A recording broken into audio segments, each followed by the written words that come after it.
All right, it's time for the paper review now. Let's bring you headlines across newspapers in Nigeria. We have joining us from the University of Lagos, Dr. Ekere in the studio as usual. Dr. Ekere, good morning. Good morning. Nice to see you. It's always a pleasure to be here. I like your chieftaincy cap.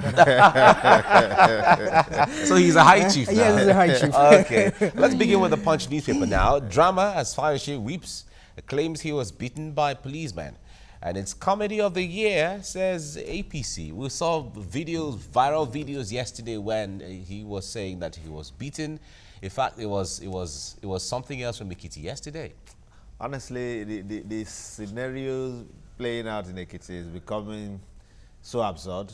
You know, I expected a more enlightening form of campaign. I expected a better way of winning the electorates, but these, you know, attitude, these styles, this form of strangulations and all the rest going on both parts, I think it's really something to worry about, because it happened to be one of the states, you know, with at least the higher, if not the higher, at least number of professors, very enlightened minds. Yes. Now, you would just have professors. From those families where you have this professor, you're likely going to have other set of well-educated persons, you know, who might not be professors. Yes. So I expected that, you know, there should be a better approach. Decorum, to, decency. You should be able to show some level of decency in all of this, in reaching out to the people, in presenting yourself. But one way or the other, some people have said that all those professors and enlightened people you talk about, a lot of them are not even in the politics. Yeah, they don't need to be in the politics, but they are the ones you are reaching out to. They have families and all the rest. I expect that you should reach out to them in a more enlightened manner. Okay. But again, sorry, get done. In the philosophy of religion, especially Indian philosophy, which you and I know, there is the concept of karma. Some people have said, look, this does appear to be karma playing out, because if you remember during the 2014 elections, people are saying this was the same scenario that played out, where the ruling government intimidated opposition. About 18,000 policemen or security personnel were deployed to that place. Yeah. Is that what we? No, I don't see it as karma. If you, for any reason, link it up with karma, it shows that then we have not changed anything. Because this government that came on with that, toga of change. Yeah. So I expected, but I have no problem really with the place being well secured. I expect good security provided. But I equally expected that, you should equally take care of those areas that are really, trouble prone. Okay. Well, let's just run through other headlines here. My security team racking their brains to end killings. President Buhari is, this report is credited to the president. His security team are racking their brains to end killings after months. No, is it after months or after years? Okay. The other question you want to ask is, how long will it take to rack? No, they are still racking the brain. It has taken so long for them to even start racking the brain. And the situation is so challenging that chances are that they will keep on racking the brain even in the next 5 years. But it doesn't go well. This is something that should be given a strategic approach. On the overall, and that shouldn't take so long. On the overall, the Nigerian security agent, I'm looking at the individual, either the police or the military or the SSL. When you stand them with other people from other parts of the country, they stand out there. So when it comes to knowing what is going on, is it that challenging for the Nigerian security agent to know what is going on to the level where they have to rack their brain at this time for so many months, especially when we look at the herdsmen issues from the 1st of January this year until now? I expect that you should learn from, other people's experiences. And they have participated in their affairs as well. They've gone for peacekeeping and all the rest. They've been participating in international, programs. So it shouldn't take that long.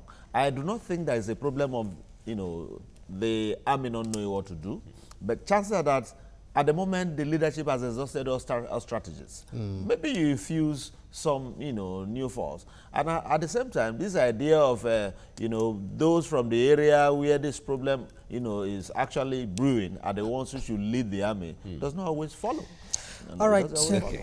All right, let's look at the Nation newspaper, still on Ekiti. Of course, all the front pages are talking about Ekiti controversy, but be that it is may, let's look at other stories. Buhari's executive order splits reps. The order on assets for future. The House of Reps members are saying they want to suspend it. Well, you will expect something of that kind because they are all going to be involved as well. It's going to hit politicians hard if it is to be carried out in that manner. So you expect that kind of attitude to it. But at the same time, too, I think that we have the laws of the land, if only they are enforced, are enough to actually deal with the issues. It's a function of having the will to actually deal with them. So, and we must always recognize that none of these people will always be there. Everything is, transient, is temporary. You do within a period, you are not going to be a legislator for life and the rest of it. So when you make laws with the hope that you want to take care of your situation, when you get out of the place, chances are that it is not going to be the same. So we must make laws that will endure. Absolutely. Beyond, yes. that is strengthening institutions Indeed. rather than individuals. Indeed. All right, a story here. You remember the ex-deputy governor's daughter who died. The young man is, you don't know. Has been apprehended. Yes, he's been arrested. And federal government launches national campaign against fake news. Okay. Well, and people have asked. Which one is fake news? I think the fake news has become a phenomenon after the U.S. elections and all of that now. All right, that's it. Okay, let's move to the Daily Sun. As police tear gas PDP supporters at Ekiti Government House, Nigeria's democracy under siege. Wike, governor of River State, is saying that the Fayose alleges police brutality. Jonathan Ozekome, others kick. We dispersed illegal rally. Police is saying that. Well, I know we're going to talk about this soon, so let's just move on. On Adeosun, federal government backs NYSC on exemption certificates. Don't cover up for minister. PDP cautions commission. This issue is a controversial issue that so many Nigerians are interested in. Yeah, we really want to get to the bottom of it. Let them tell us. NYSC is there. The government on its part is. They should tell us. They have responded. They have responded saying that she applied. Yes. but that is not everything. You applied. Did you issue? Did you issue that exemptions? That is what they want to know. Honestly, but at what age did she graduate? Because it's a function, for you to apply for exemption, it means that you must have graduated at an age that is above the 70. I think she graduated at age 22 from the report. So why she applied for exemption? At that time, she schooled abroad. It doesn't matter where you school. And all of that. So I guess. It does not matter where you school. There were 50-year-old persons who served when I was 7. They graduated, at the right age, but they didn't come for service. And they found that there was need for them to serve, and they came, and they served. So if Ade Oshu graduated at an age that is in the neighborhood of the 20s, why is she applying for exemption? I expect that maybe after her ministerial assignment, she should go and serve. All right. Deputy Governor, Imo Assembly directs Chief Judge to constitute 7-man panel. Madumere's supporters storm Assembly. The issue of the impeachment movement to impeach the Deputy Governor in Imo State. The National Assembly rejects Buhari's Executive Order 6, summons AGF over assets confiscation policy. And then terrorism, 113 Boko Haram members jailed. Well, that's from the Daily Sun now. All right, let's look at the Vanguard newspaper. Ekiti policemen tear gas fire PDP supporters. That's it. Then another story here. RAPC petitions INEC to invalidate Oshomole, 17 others. That is, they are talking about their election. So there is a sense in which the crisis in the party still remains. Of course, it's glaring that there's crisis. But those who have asserted themselves as RAPC, I feel strongly that what they are trying to do is to create division. But after creating division, the idea is maybe to even align with another party or maybe register a political party. I don't see any issue with that, really. That some persons feel aggrieved and they decide to leave, and they are not not bearing the name APC. So the issue of you want to take them to court and all of that, for me, is senseless. There is no basis. Somebody has left your party and is saying that he now has a party with an R added to your APC. He's allowed. There's nothing wrong with that. Okay. All right, grazing, Mietiela expresses shock over Southeast governor's decision. You remember a few days ago, they came to the conclusion that, look, no space here for ranching. The activities of these headsmen, it has really left much to be desired. Because must you kill to establish ranches? Because from the statement credited to the addition of the other time, and it shows that Nigeria has been so captured. If the presidency is not the one pushing this particular drive of herdsmen, intimidate them and get this in, then it means that the state has been captured.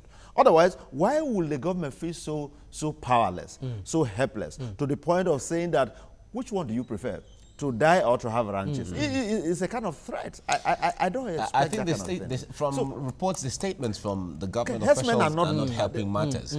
We saw the same issue play out in Ghana, and the president went himself, because the videos went round.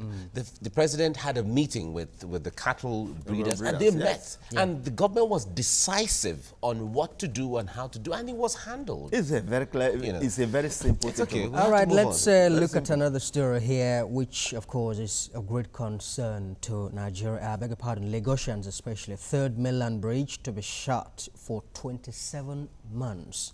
That's going to be horror. Even with the third mainland open, it is exactly. It's a horror. It's a serious nightmare and daymare, if you like. If you have to put it that way, you're not close. But then the repair work. Repair has to go on, because the question is, fourth mainland bridge is not ready, so you can't segment it. Yeah, but that's why it's staggered. It's going to be staggered for a period of time. But again, you wonder why we have to stay for a long period of time. Allowed to tackle loud before you now start to do this kind of repair. Government should have maintenance been culture. It's a big problem to us. I think the fourth and fifth mainland bridges should be upstream by now. In fact, I expected that by now we should be. This should be. Yeah.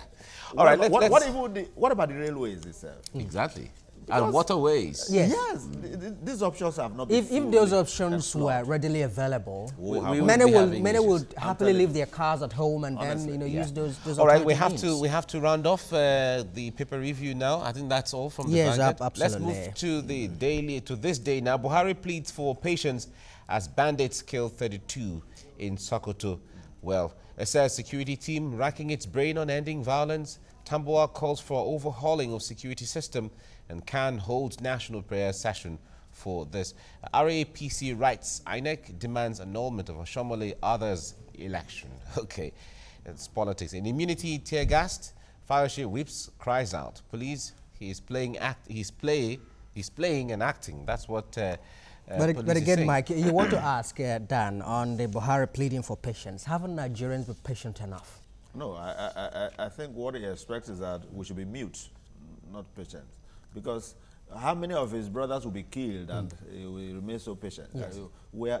I think we have been overstretched on this issue. The issue should be dealt with. It's not a difficult thing to handle, to start with. If there are no emotions attached to it, it's not a difficult thing to handle. You already know the source. You say these men are from Libya.